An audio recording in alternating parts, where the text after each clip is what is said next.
सहनाववतु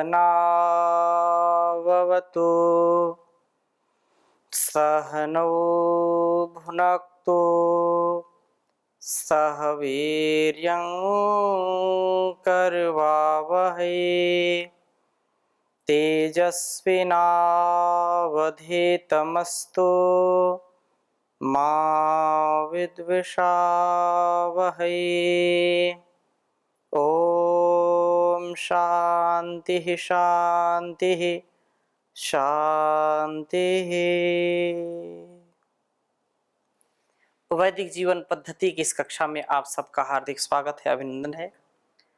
ऋग्वेद के प्रथम मंडल के 119वें सूक्त का स्वाध्याय हम कर रहे हैं और इस सूक्त का ऋषि लोपा मुद्रा अगस्त्य हैं, देवता दंपति हैं, छंद त्रिष्टुप है, स्वर धैवत है। दाम्पत्य जीवन कैसा आदर्श होना चाहिए, कैसा संयम, कैसी सुशीलता, पति पत्नी का व्यवहार कामनाओं से युक्त तथा कामनाओं से मुक्त, पूर्ण प्रवृत्ति भी हो और निवृत्ति भी हो। गृहस्थी का जीवन, दाम्पत्य का जीवन भी निर्वहन करते हुए जिस दंपति में, जिस पति पत्नी में संयम, अनुशासन और वेदानुकूल आचरण का आधान होता है, वो कभी परेशान नहीं होता है। धर्म, अर्थ, काम और मोक्ष पुरुषार्थ चतुष्टय में यह कामना जो है, ये काम भी जो गणना में आता है, बिना काम के यह जीवन, यह जगत संतुलित चल नहीं सकता है। परंतु ऐसी कामना, ऐसी भावना हमारे अंदर विकसित हो, इस दृष्टि से बहुत ही सुंदर वेद मंत्र है। 119वें सूक्त का चौथा मंत्र आज हम पढ़ेंगे। मैं इसको पहले लिखता हूँ, इसके बाद इसकी चर्चा करता हूँ आपके समक्ष। ओम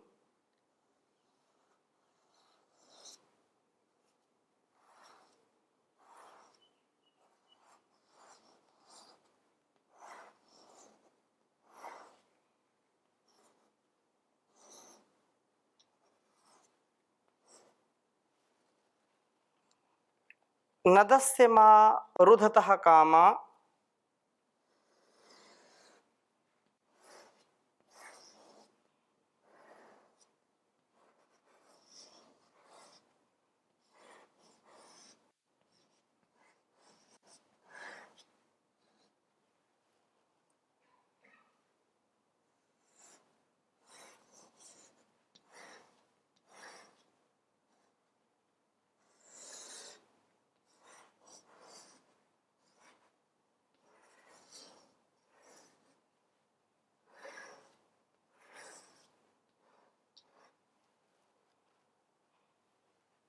रुधतः।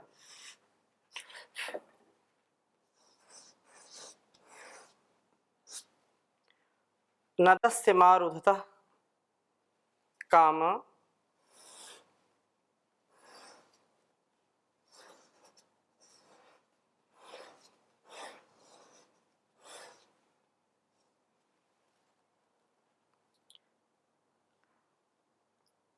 आगण्यत्या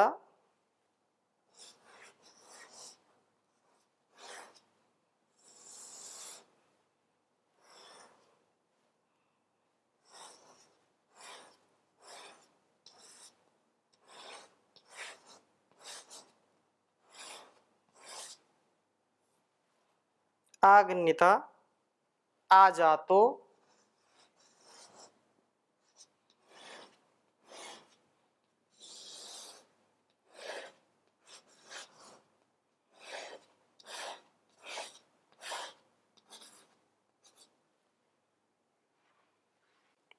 आजातो अमुतः कुतश्चित्।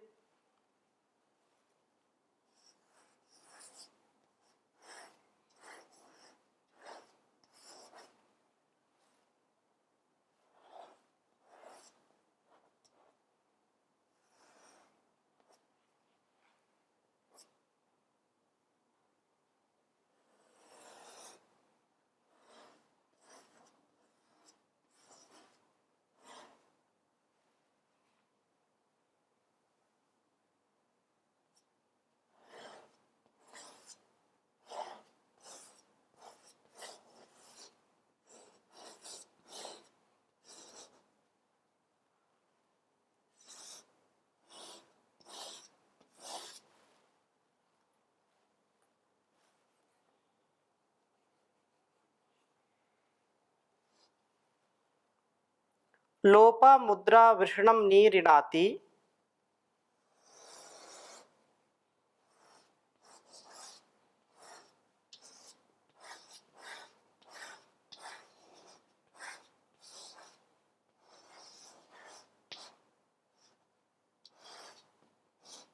लोपामुद्रा वृषणं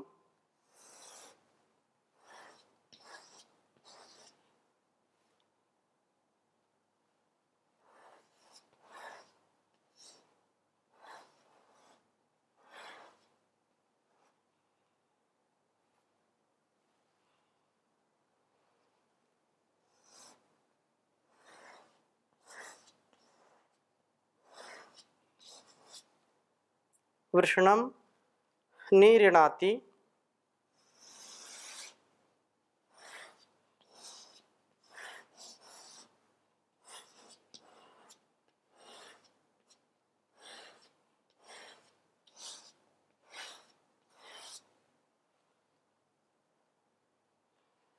धीरमधीरा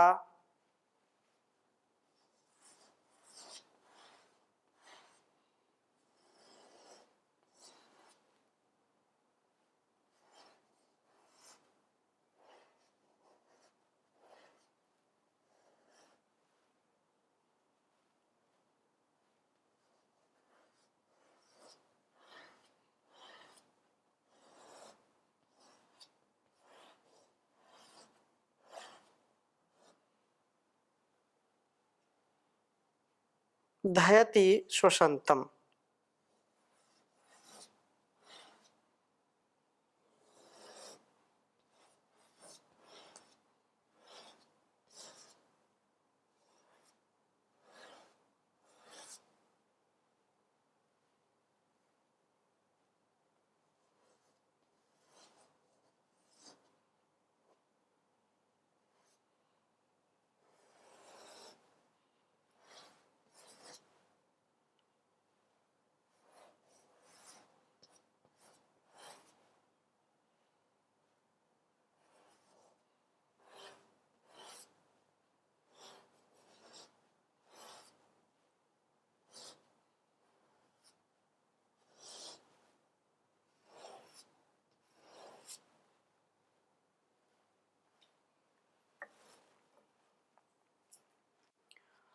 ओम नदस्य मारुधतः काम आगन्निता आजातो ममुतः कुतश्चित् लोपामुद्रा वृषणं निऋणाति धीरमधीरा धयति श्वसन्तम्। ओम नदस्य मारुधतः काम आगन्निता आजातो अमुतः कुतश्चित् लोपामुद्रा वृषणं निऋणाति धीरमधीरा धयति श्वसन्तम्। बहुत ही सुंदर वेद मंत्र है और यह मंत्र ऋग्वेद के प्रथम मंडल के 179 सूक्त के चौथे क्रम में है, चौथा मंत्र है ये।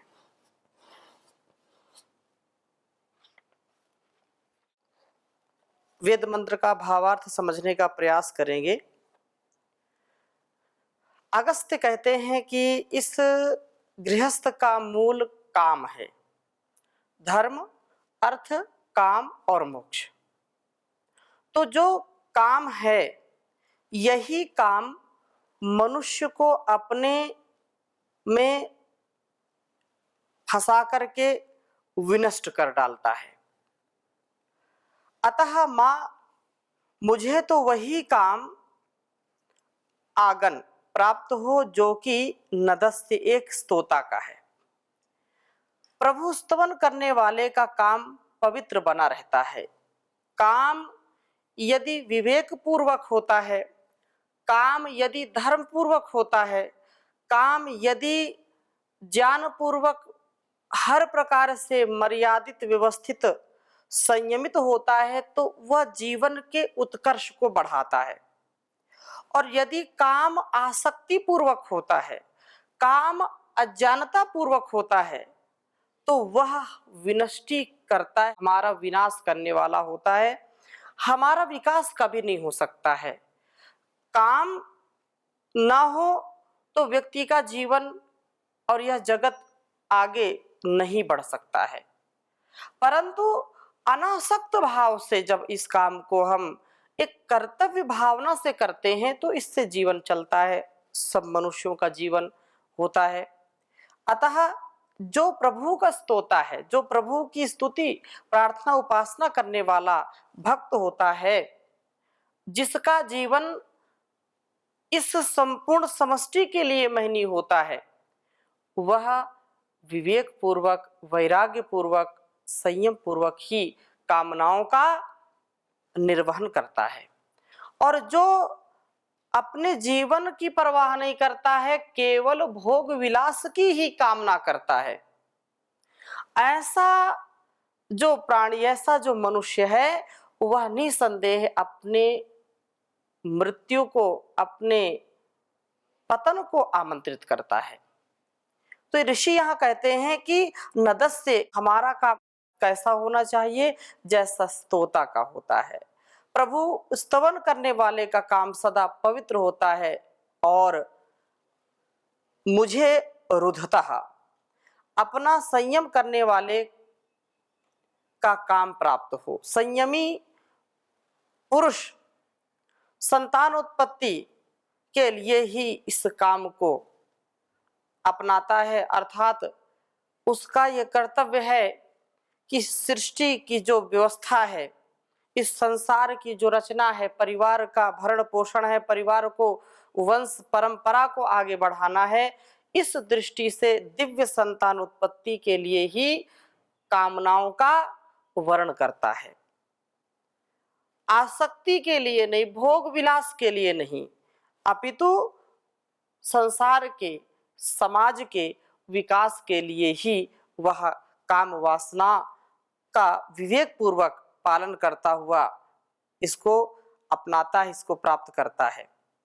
यह काम धर्म के विरुद्ध नहीं है, यह काम इतः इस लोक के दृष्टिकोण से आ जाता उत्पन्न हुआ है, परंतु केवल लौकिक दृष्टिकोण से न होकर के यह कुतश्चित आंखों से न दिखने वाले किसी अमुतः परलोक के दृष्टिकोण से भी हुआ है।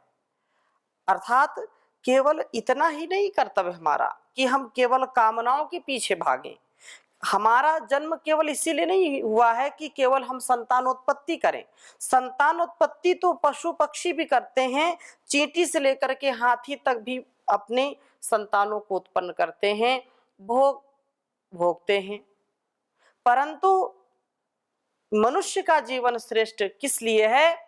क्योंकि यह जो और भी मोक्ष की प्राप्ति करना जो दृष्टिगोचर नहीं है, दिखाई नहीं पड़ता है, तो वहां पर हमको इस बात का ध्यान रखना चाहिए कि जो अभ्युदय है, जो अभ्युदय यहाँ संसार का जो वैभव है, उसकी भी प्राप्ति करनी है। भोग से अपवर्ग की प्राप्ति करनी है, अभ्युदय से निःश्रेयस की प्राप्ति करनी है, प्रेय से श्रेय की ओर जाना है, तब जाकर के जीवन हमारा सार्थक होगा। तो धर्म, अर्थ, काम और मोक्ष, इस दृष्टिकोण को हम बहुत ही दिव्यता के साथ प्राप्त करें और इसका निर्वहन करें। ऋषि बहुत ही सुंदर बात यहाँ पर कह रहे हैं कि इस प्रकार से जो निश्रेयस को भी दृष्टि में रख करके यह प्राप्त करता है वह मुझे प्राप्त हुआ है।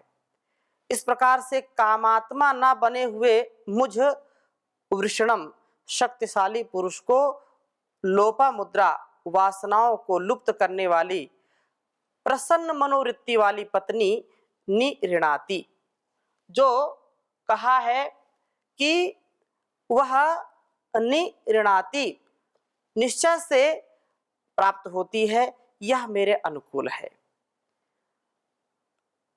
मैं कामात्मा नहीं तो यह भी कामासक्ति से ऊपर उठी हुई है। मैं धीर हूं तो यह धीर है। बहुत सुंदर बात कही है। यदि मैं धीर हूं तो धीर को धारण करने वाली तथा अपने पति का जो संपूर्णता से सहयोग करने वाली ये लोपामुद्रा जो कामनाओं को, जो वासनाओं को लुप्त कर देती है, संयम से अपने जीवन को जीती है, ऐसी जो सुभद्रा है, जो ऐसी सुलक्षणी है, ऐसी जो सुकामा है, ये नाम भी विशेष है। ऐसी धर्मपत्नी जिनके ऐसे लक्षण हो, ऐसी वासनाओं को लुप्त करने वाली प्रसन्न मुद्रा वाली ये जो लोपा मुद्रा है मेरी पत्नी, वह मेरे अनुकूल है। मैं कामात्मा नहीं तो यह कामासक्ति से ऊपर उठी हुई है। मैं धीर हूं तो यह भी धीर है, परंतु कदाचित पति धीर हो और पत्नी धीर न हो, इस प्रकार से परस्पर समन्वय न होने पर धीरम ज्ञान में रमण करने वाले धीर पति को अधीरा, धीरम अधीरा धयति सुसंतम, कितना संवेदनशील यह वाक्य है, कितना सार को छिपाए हुए यह एक सूक्ति है। धीरम अधीरा धयति स्वसंतम, जो पत्नी काम वासना से युक्त है, जो पत्नी पति धर्म को, जो पत्नी मर्यादा को, संयम को स्थान नहीं देती है, वह अपने धीर गंभीर पति को भी पतन की ओर ले जाती है। जो पत्नी अपने स्वभाव में धैर्य रखने वाली नहीं है, जो वासना को अपने काबू में रखने वाली पत्नी नहीं है, वह निसंदेह अपने पति का, अपने स्वामी का भी धैर्य, उसका संयम, उसका विवेक हर लेती है और उसको नरकगामी बना देती है। क्योंकि वेद सबके लिए है, वेद में कोई भेद नहीं है। सुस्पष्ट उपदेश देना वेद का यह परम ज्ञान हमारे लिए महनीय है। तो ये बहुत सुंदर बात कही है कि धीरम अधीरम अधीरा धयति स्वसंतम, जो धैर्य रखने वाली पत्नी नहीं है, जो भोग विलास से, इस भौतिक चकाचौंध से आकर्षित हुई या उस सुख को, क्षणिक सुख को, इस संसार के सुख को जो ज्यादा महत्व देने वाली पत्नी है, वह स्वसंतम, इतना भोग प्रधान वाली पत्नी अपने भाग्य को ही रोती रहती है कि कैसा मुझको पति मिला, कैसा मुझको यह जीवन साथी मिला जो मेरी इस भौतिक जो कामना है उसकी पूर्ति नहीं करता और उसको नरकगामी बनाने का कार्य करती है। आगे कहा है कि धयति मानो उसका जीवन नष्ट कर डालती है। पति को पत्नी पतन से बचाती है, इसलिए वो पत्नी है। लेकिन कुछ पत्नियां ऐसी भी हैं जो अपने पति को ही नरकगामी बना जाती हैं, उसको पी जैसा जाती हैं। धयति जो कहा है, उसे शीघ्र ही अशक्त बना देती हैं, उसका जीवन नष्ट करने में महती भूमिका निभाती हैं। इसलिए कहा है कि गृहस्थ में पति पत्नी दोनों का धीर होना परम आवश्यक है। दोनों में धीर, धैर्य, संयम होना चाहिए और तभी यह दंपति जीवन स्वस्थ, सुंदर, सफल, आनंदित होता है। दोनों धीर हो तो गृहस्थ स्वर्ग बन जाता है। जो समाज में परिवार की चर्चा होती है, वह परिवार, वह गृहस्थ जीवन, वह दंपति जीवन स्वर्ग के समान होता है। इसलिए ये वेद का जो उपदेश है, इस वेद के उपदेश से पति पत्नी को संयमी और धीर, गंभीर, विवेकी होना चाहिए, अन्यथा यह नरक बनकर के निरंतर दुख और चिंताओं का कारण बन जाता है। हमारा काम स्तोता व संयमी पुरुष का काम हो, हम अभ्युदय व निश्रेयस दोनों के दृष्टिकोण से प्रवृत्त हों, पति पत्नी दोनों ही धीर हों, ज्ञान की रुचि वाले होने चाहिए, अन्यथा जीवन एकदम भोग प्रधान बन करके गृहस्थ को नरक सा बना देते हैं। और हम लोक में भी देख सकते हैं, जिन घरों में, जिन परिवारों में पति पत्नी के सात्विक प्रेम नहीं है, जहां पर केवल भौतिक चकाचौंध में, केवल बनावटी जो रूप श्रृंगार है, जो अंतःकरण की पवित्रता को स्थान नहीं देते, जहां पर प्रेम, सौहार्द, करुणा, कृतज्ञता, प्रेम, भक्ति, श्रद्धा का अभाव है, वो घर कभी भी सुखी नहीं रहते। उन घरों में निरंतर तोड़ फोड़ मची रहती है, निरंतर कोई न कोई ऐसी कमी रहती है, जहां सुबह शाम हर पल कुछ ना कुछ ऐसी घटनाएं, ऐसी चीजें होती रहती हैं कि व्यक्ति का जीवन बड़ा दुखमय हो जाता है और उनके घरों में कभी शांति नहीं रहती, अशांति ही अशांति हो जाती है। इसलिए हम अपने जीवन को सुंदर बनाने के लिए प्रभु की भक्ति करें और पति पत्नी दोनों का यह कर्तव्य है कि अपने इस परिवार को, इस दंपति जीवन को स्वर्ग के समान बनाएं, स्वर्ग जैसा वातावरण घर में बनाएं और एक दूसरे का सहयोग करने वाले हों। एक ही गाड़ी के दो पहिए हैं पति पत्नी के रूप में, और इस परिवार, इस दंपति जीवन में, दाम्पत्य जो जीवन है, इसमें जब तक संयम नहीं होगा, जब तक विवेक नहीं होगा, जब तक धीर गंभीर होकर के जीवन को नहीं जिएंगे, तब तक कभी भी उत्थान नहीं हो सकता है। इसलिए यह परम आवश्यक है कि धर्म, अर्थ, काम और मोक्ष में हम संतुलन रखें।